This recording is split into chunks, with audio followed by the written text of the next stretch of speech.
Dans cette vidéo, on va voir pourquoi le cycle de 4 ans, c'est peut-être du bullshit, et qu'en fait, on serait passé à un cycle de 5,5 ans. Tu vas voir, je vais t'expliquer tout ça dans cette vidéo. Pense à mettre un petit pouce bleu, à t'abonner à la chaîne si t'es pas abonné. Je te rappelle que tu peux me soutenir en allant sur patreon.com/Makertronic pour avoir mes vidéos de minage en avance, enfin exclusive, parce que je ne les publie plus du tout au niveau public, ces vidéos-là. Donc moi, je suis mineur de crypto-monnaies depuis 2018 et je cherche à trouver des cryptos qui n'existent pas encore, des projets qui sont naissants et qu'on peut miner. Et pour le coup, voilà, les projets sont même pas listés, donc tu vois, bon, c'est un risque, évidemment, mais voilà, je trouve c'est intéressant d'aller à la recherche des trésors modernes. Moi, j'appelle ça les trésors modernes. Voilà.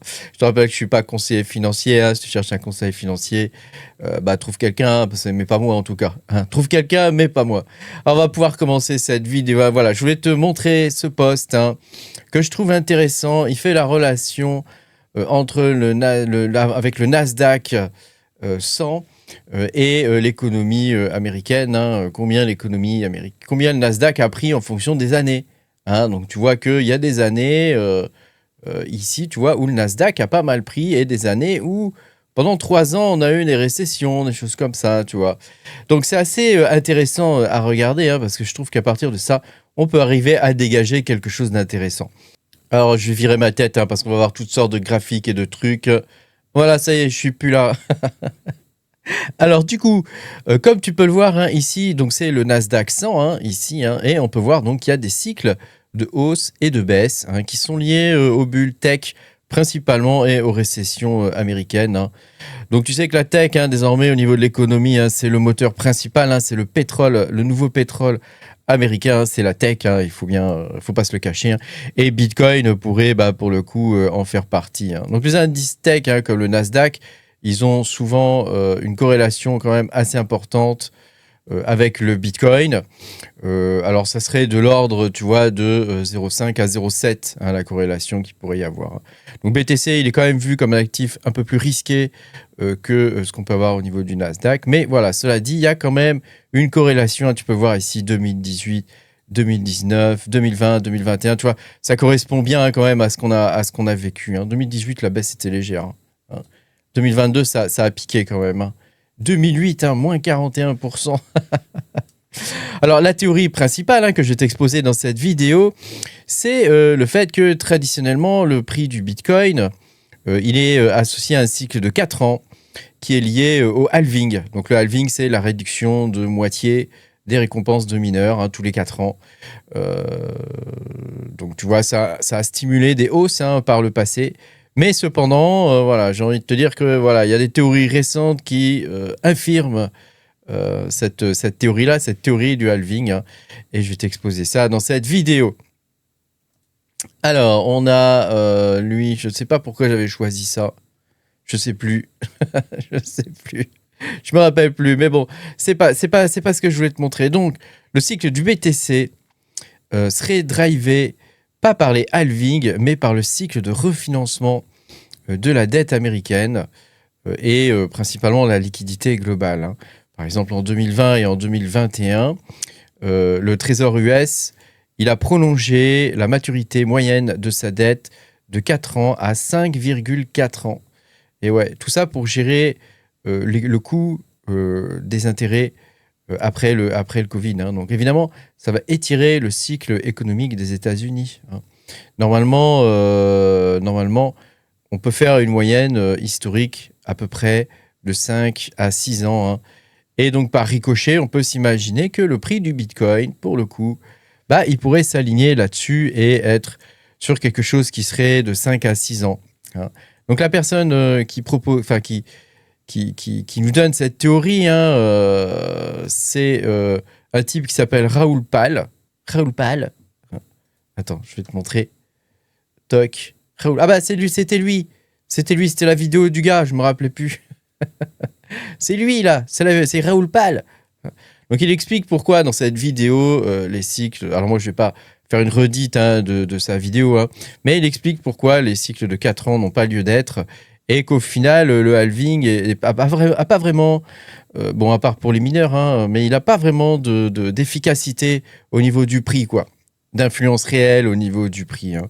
Donc historiquement, les pics de BTC, il explique que les pics de BTC, bah, ils coïncident avec des expansions de liquidité de la Fed, hein, c'est-à-dire le QE, du quantitative easing. Et donc pas uniquement les halvings. Hein. Donc ça, c'est vraiment quelque chose qu'il faut prendre en compte. Hein. Y a une corrélation, par exemple, entre le M2 et le M2, c'est la liquidité globale mondiale. Voilà, et le Bitcoin. La corrélation, elle est de 0,94. Hein. Donc c'est vraiment très corrélé, quoi, hein, si tu veux. Hein. Voilà. Par contre, à court terme, on est sur une corrélation de 0,51, tu vois, sur 12 mois. Donc, tu comprends bien que on n'est plus au niveau du Bitcoin. Hein, il est vraiment désormais lié à l'économie américaine. Et donc, le cycle américain économique moyen, il est de 5,5 ans. Pour rappel, hein, l'économie, hein, elle est faite de phases d'expansion et de phases de récession. Hein. Voilà, on pourrait pas prendre le Bitcoin, tu vois, en tant que baromètre de liquidité. Hein, c'est pas possible. Mais quand même, hein, l'idée est là. C'est-à-dire que à partir du moment où tu vois que le Bitcoin monte, c'est qu'il y a des liquidités sur le marché. Donc, il y a vraiment quelque chose qui se passe à ce niveau-là. Et je pense que c'est vraiment intéressant d'étudier ça à fond, si tu veux, pour bien comprendre où peut aller le prix du Bitcoin. Donc l'extension de 5 à 6 ans du cycle économique américain, bah, c'est principalement dû au Covid. Tu comprends que après le Covid, là, il y a eu, tu sais, quoi qu'il en coûte, hein, ils ont tous emprunté à mort. Et donc, bah, pour payer les taux d'intérêt et tout ça, le cycle économique s'est allongé. Et donc, on est face désormais à un cycle économique qui pourrait durer 5 à 6 ans. Hein. Il y en a qui disent 5,4 ans, d'autres qui disent que le cycle il serait plutôt de 5,7 ans, par exemple. Tu vois, donc on est vraiment sur quelque chose qui pourrait faire en sorte que bah, voilà, le prix du Bitcoin, aujourd'hui, on pourrait s'imaginer que bah, le bull run n'est pas fini. Il n'est pas fini. Bon, alors ça, c'est des discussions d'économistes, évidemment, tout ça. Hein. Par exemple, tu as ce mec-là qui, lui, par exemple, lui, il prédit... Lui, il maintient le fait que... C'est Benjamin Cohen. Hein. Lui, il maintient le fait que Bitcoin resterait, pour le coup, sur un cycle de 4 ans et que au final, d'après lui, hein, ça serait, pour le coup... le halving du Bitcoin qui maintiendrait le cycle du Bitcoin. Alors moi, j'avoue que j'ai de plus en plus de mal à croire à cette théorie. C'est vrai que si tu regardes hein, maintenant le prix du Bitcoin, bon bah tu vois bien qu'il y a un petit souci. Hein. Alors il y a des indicateurs hein, qui peuvent nous aider à déterminer le prix du Bitcoin. Hein. Le premier, hein, c'est le PMI, hein, l'indice manufacturier américain. Hein. Donc, celui-là, tu vois, donc il culmine. Hein, le BTC culmine, si tu veux, quand l'ISM atteint environ 50, 60. On a eu des pics comme ça en 2013, en 2017 et en 2021. Donc ça, voilà, ça c'est le premier indicateur, je pense, à suivre. Hein. On a un deuxième indicateur qui est le M2 US et M2 mondial. Bon, j'en ai déjà parlé dans plusieurs vidéos de cet indicateur-là. On a évidemment les taux d'intérêt de la Fed hein, et les rendements obligataires. Donc pour le coup, quand on a une baisse de rendement, bah, on a plus de liquidité pour des actifs risqués comme le Bitcoin. Alors on irait où au niveau de Bitcoin? On va regarder ça hein, ensemble. Alors comme tu peux le voir ici, on a une légère reprise hein, au niveau de Bitcoin. Mais c'est pas fini tout ça. Hein. C'est pas fini hein, parce que, regarde, je t'avais montré... alors est-ce que je vais la retrouver? J'espère que oui. Hein. Je t'avais montré 2 graphiques hein, où justement... on voyait que Bitcoin, bah pour le coup, il pouvait suivre j'avais 2 théories. Personnellement, j'ai 2 théories. Hein. J'ai cette première théorie, tu vois, ici, qui est la théorie des vagues d'Elliott. D'ailleurs, tu vois, ça devrait commencer peut-être un petit peu plus bas ici, hein, qui est la théorie des vagues d'Elliott, où bah, on verrait Bitcoin, on a fait des mouvements 1, 2, 3, 4, 5, et on verrait un mouvement donc plongé au niveau de janvier 2026, tu vois, où on va avoir on aurait une correction à ce niveau-là. Hein. Par contre, il y a un autre mouvement hein, qui était intéressant. Alors voilà, ça y est, je l'ai retrouvé. Donc, tu vois, celui-là, pour le coup, ici, hein, on voyait que, bah, tu vois, Bitcoin agissait comme en 2021. Et donc, on pourrait avoir une seconde phase haussière. Hein.